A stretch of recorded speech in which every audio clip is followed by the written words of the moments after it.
Let me ask you to picture the typical cozy game.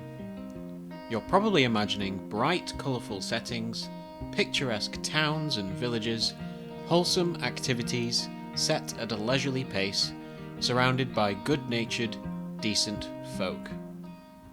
Enter Dredge. Made by the aptly named Black Salt Games, Dredge is a fishing game with a mildly unsettling undertone.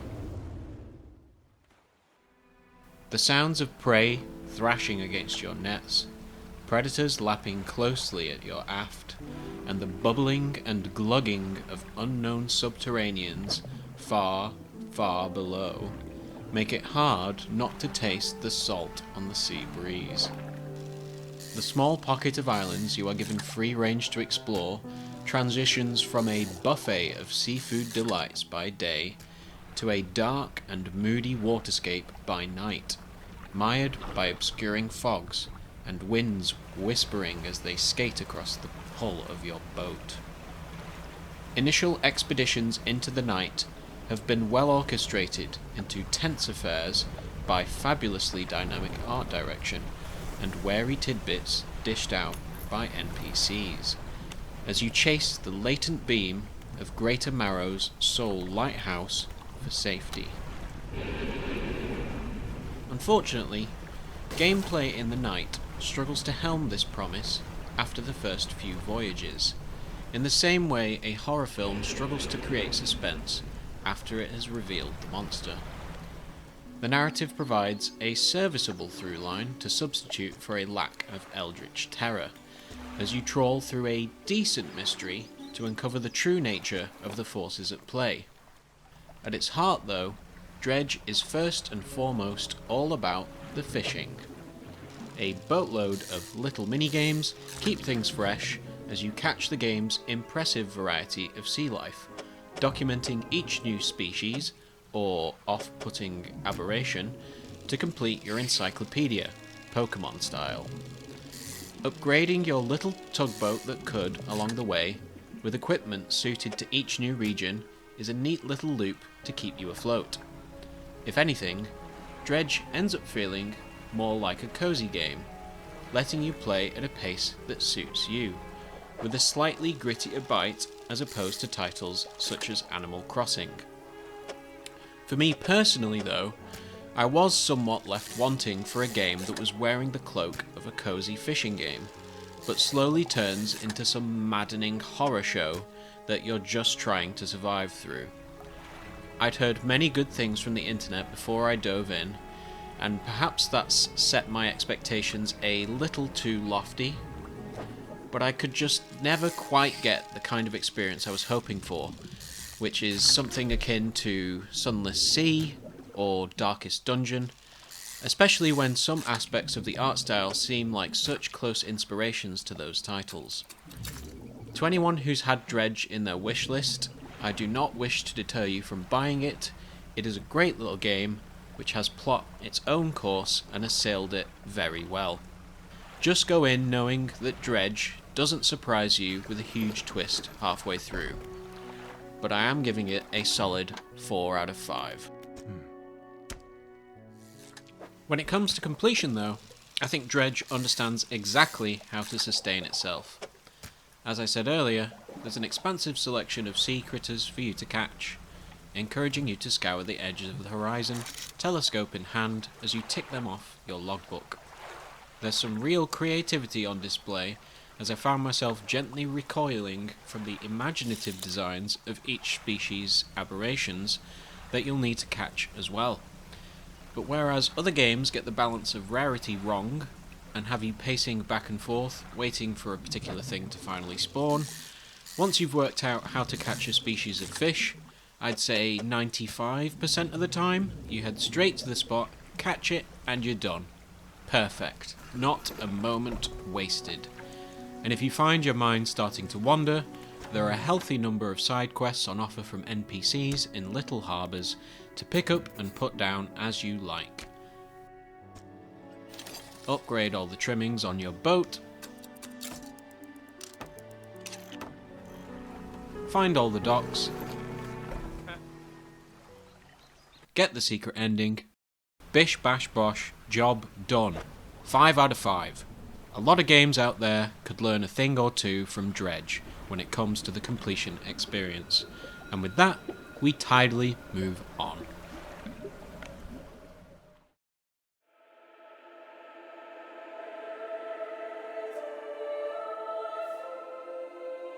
Fimbulwinter entrenches Midgard in relentless, biting cold. All signs point to Ragnarök. Having travelled to Jotunheim to spread the ashes of Faye, Kratos' wife, and Atreus' mother, the pair has read their foretold ends in the seemingly inevitable war. Coming to blows with the forces of Asgard on their journey so far has garnered the full attention of the All-Father Odin and his mighty son Thor. Are these all-powerful gods truly bound by the weaves of fate? Or do they yet have the strength to choose another path and avert an all-consuming apocalypse? God of War Ragnarök is no mere sequel. Just as I wouldn't recommend someone watch Dune Part 2 on its own, this is the second of 2 acts that completes a tale too epic to be contained in a single volume. Instead, Ragnarök constitutes many refinements to gameplay systems which had already stood firm in God of War 2018. The first is combat, with customization options extending from just Kratos' signature weaponry to include his shield's defensive capabilities and variations on how exactly you wish to wield his unquenchable Spartan rage. In much the same way, rather than being rebuilt from the ground up, the types of enemies you'll be unleashing Kratos' fury upon have been increased significantly, a welcome reprieve from the many trolls you felled in the first installment. Indeed, it feels as if the team at Santa Monica Studio plumbed the depths of every Norse fable they could find to fill the onslaught of boss encounters across your journey, fueling a body count as satisfying as it is sizable. This reverence of Norse mythology, one which, admittedly, I had previously not cared as much for as its Greek and Egyptian cousins, branches into the exceptional designs of the 9 realms, all of which are now accounted for, unlike in the previous game. Extended stays in Svartalfheim and Vanaheim give the 3D artists a wealth of space to stretch their creative muscles, providing lush, humid environments to knock the Midgardian snow from your boots, and spaces which actually feel livable for the many denizens of these plains having endured often barren settings earlier in the saga. Just like other great renditions of mythos, like Hades, please play Hades, Ragnarök understands that its narrative strength comes from the tensions of family, and here we are given not one, but 2 families brimming with as much drama and emotion as the fantastical powers they wield. Kratos and Atreus' relationship is still the bedrock which the entire game is built upon, but whilst they still have their disagreements, they haven't forgotten the lessons learned from a couple years ago. Kratos has come on leaps and bounds, and as a little treat to relax between sending Einherjar to Valhalla, has decided to treat his son to Midgard's amazing new theme park. Ride the runaway train! On your left!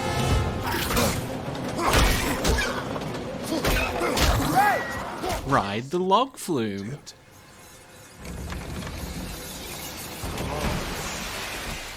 Ride along with huskies pulling your sleigh. And of course, pet the huskies. Do not be afraid. You are safe. Good. Good boys. Misgendering canines? Get woke! Side characters I cannot name for fear of spoiling not only contend with the main characters for the best voice acting performances, so much so that Atreus almost feels left behind in the category, but also manage the insane task of holding the player's excitement between cinematic set pieces on the battlefield, a task many other games drop the ball on.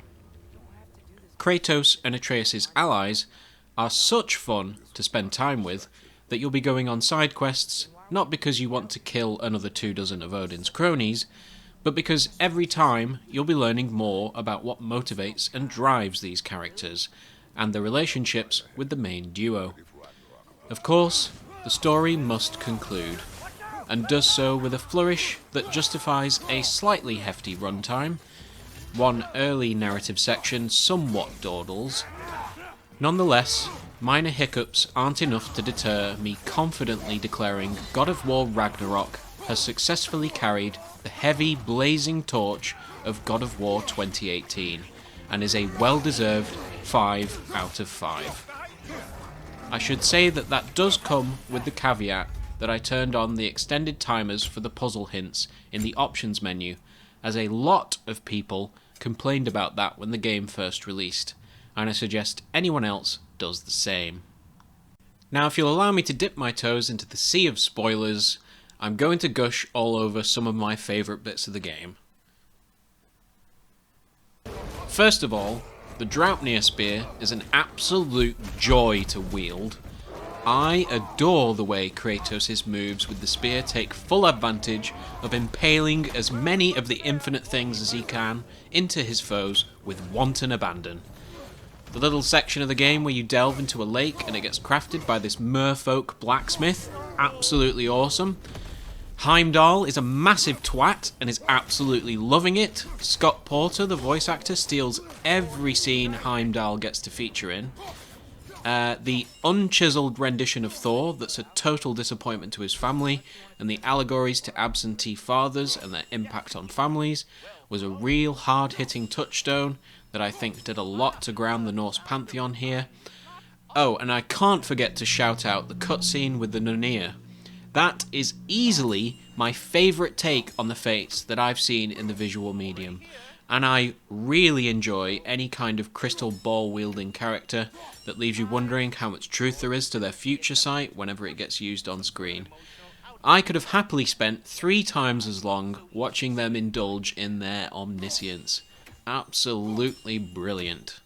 Stop with the stupid chime! Oh dear. I'm sorry. I don't know where that came from. Okay, I'll leave you to discover the rest for yourself, so let's move on to the completion. So, Ragnarök follows a very similar structure to its predecessor in what you've got to do post-game. There's a bunch of various knickknacks in all the nooks and crannies of the 9 realms for you to run around and pick up, which does involve a fair bit of backtracking, which did start to creep into the realm of tedium.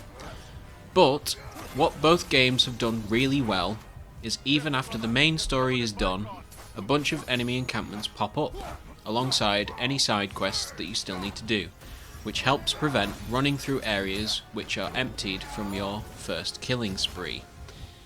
And then, just as with the first game's Valkyries, this game has Berserker tombstones for you to raise and fight.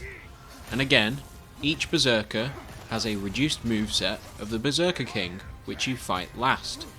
So each Berserker fight is slowly teaching you how to fight against the King, in the same way that you did in the first game against the Valkyrie Queen. So you show up to the fight already feeling like an absolute badass, and able to take on a fight which would otherwise have a pretty steep and frustrating learning curve. Top-notch stuff. But then we come on to Muspelheim. Oh, Muspelheim. Always seeming to get the short end of the stick. Now, granted, Muspelheim does actually feature during the main story. Oh, okay, I'm not done gushing about my favourite bits. The scene with Surtur is incredible. Huge props to Chris Browning's understated performance there. But yeah, Muspelheim is once again the setting for a series of combat challenges. I can still recall spending too long doing these trials in the first game, and I was relieved to find things have been scaled back in terms of the sheer number of trials that you need to do. The problem is the structure. First, you do 6 different trials, which then unlocks 3 harder trials, and you beat them. So far, so good. But then, for some ridiculous reason, to unlock one of the 6 final challenges, you have to repeat 2 of the 9 previous trials, and depending in what order you do them, it unlocks one of the final challenges. So you have to do some of the trials multiple times, even though you've already beat them once. It makes absolutely no sense, and the only thing that I can think of is that it's there to make it seem like there's more to do in Muspelheim than there actually is. And then, after you deposed the last Valkyrie Queen in the first game, a new one has taken their place here, which you also have to depose. Now, I was somewhat reluctant to rehash what was a very enjoyable but also extremely difficult boss fight. But it's not as unforgiving as the original fight, and has had a few tweaks to freshen up how it plays out. So, a bit of a mixed bag all in all, but ultimately it didn't take too long, and that's with the game set to the second hardest difficulty. So in the end, Ragnarök manages to be a little greater than the sum of its parts, so I'm giving it a solid 4 out of 5 rating for completion. And there you go. Well, you'd think there wouldn't be much in terms of comparison between a cozy fishing game and a blockbuster AAA action game, but you might be pleasantly surprised. Both games tell a tale of a husband that goes to extreme lengths in the wake of losing their partner, one entangled with eldritch deities beyond human understanding, whilst the other simply pulls out the Leviathan axe and proceeds to start cutting up said deities. And whilst both games are led by rugged, silent protagonists, it's not hard to argue which of the two has the better characterization, but comparing those isn't exactly fair on the little indie developer in the blue corner. Both games also feature world-spanning adventures and have you crossing paths with colossal beasties. It's whether you're more interested in chopping them up into tiny pieces, or trying to avoid them entirely and saving your precious little boat. Whatever the case, you are in excellent hands, whichever the two you might decide to play. And thank you very much for listening to me spiel on. Hopefully you enjoyed the video. If you're looking out for more, stay tuned. I am planning to put out a couple more videos, a couple lists for the end of the year, which will round up all the games that I've completed this year, which obviously I've not been able to cover because I'm still, this is only my second video. So yeah, stay tuned for those. Happy holidays and have a good one.